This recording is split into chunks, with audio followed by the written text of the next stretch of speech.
বন্ধুরা নমস্কার, বড়দের প্রণাম, ছোটদের ভালোবাসা জানিয়ে শুরু করছি আজকের রেসিপি। আজকে আমি নিয়ে আসলাম ডিম আলুর পকোড়া।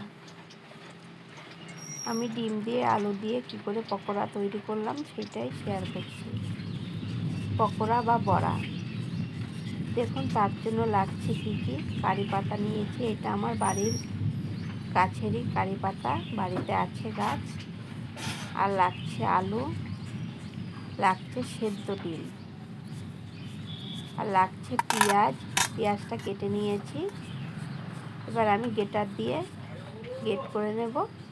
দেখুন বন্ধুরা, ডিম আলু আমার গ্রেট করা হয়ে গেছে, দেখতেই পাচ্ছেন।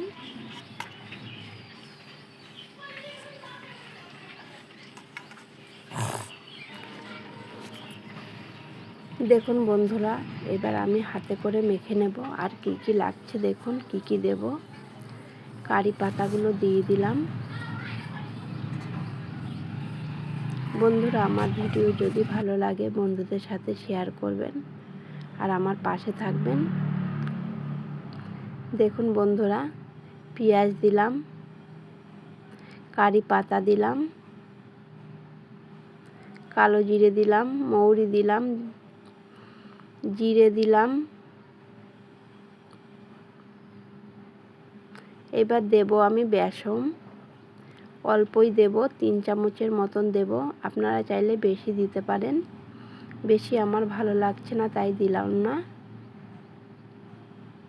যতটা আপনাদের লাগবে ততটাই দেবেন, আর আমি জল ব্যবহার করব না একটুও। আর দিয়ে দিলাম লঙ্কা আর জিরের পেস্ট করে রেখে দিয়েছিলাম, সেইটাই দিলাম। এবার হাতে করে মেখে নিচ্ছি। নুন দিতে ভুলে গেছিলাম, আবারও আমি নুন দেব। তারপর হাতে করে ভালো করে মেখে নেব।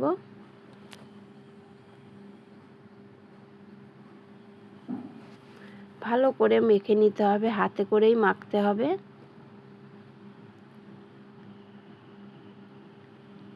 দেখুন বন্ধুরা, মাখা আমার হয়ে গেছে। দেখুন আমি গোল গোল করে বল করে নিচ্ছি। আপনারা যেরকম মনে হবে সেরকম করে নিতে পারেন, কোনো অসুবিধে নেই। খুবই ভালো হয় সন্ধেবেলা টিফিনেও, সকালে টিফিনেও, সন্ধেবেলা চা দিয়েও খুব ভালো যাবে।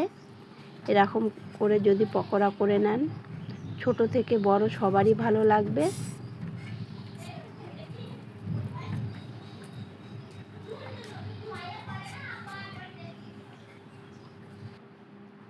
দেখুন বন্ধুরা, আমার সব কটা বল করা হয়ে গেছে। এবার আমি কড়াইয়ে তেল দিয়ে দিলাম। তেলটা গরম হয়ে গেছে। এবার এক এক করে আমি ছেড়ে দেব পকোড়াগুলোকে। আর আঁচটা একটু জোরেই দিতে হবে, আস্তে দেবেন না, তাহলে পকোড়াগুলো ভেঙে যাবে। কেননা অল্প বেসন দেওয়া আছে, তার জন্য বেশি আঁচেই আমি ভেজে নেব। এখন একটু বেশি আঁচ দেব, খানিকক্ষণ পরে আমি কম আঁচ দেব। নাহলে যদি বেশি আঁচ দিয়ে ভাজি তবে পুড়ে যাবে, এদিকে ভালো সেদ্ধ মানে ভাজা হবে না, মুচমুচে হবে না। সবগুলো আমি এভাবে করেই ভেজে নেব।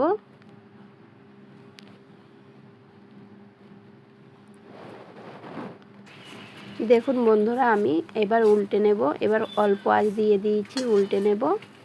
এক এক করে উল্টে আবারও আমি আঁচটা জোরে দিয়ে দেব। অফ ক্যামেরায় আমি উল্টে নিচ্ছি।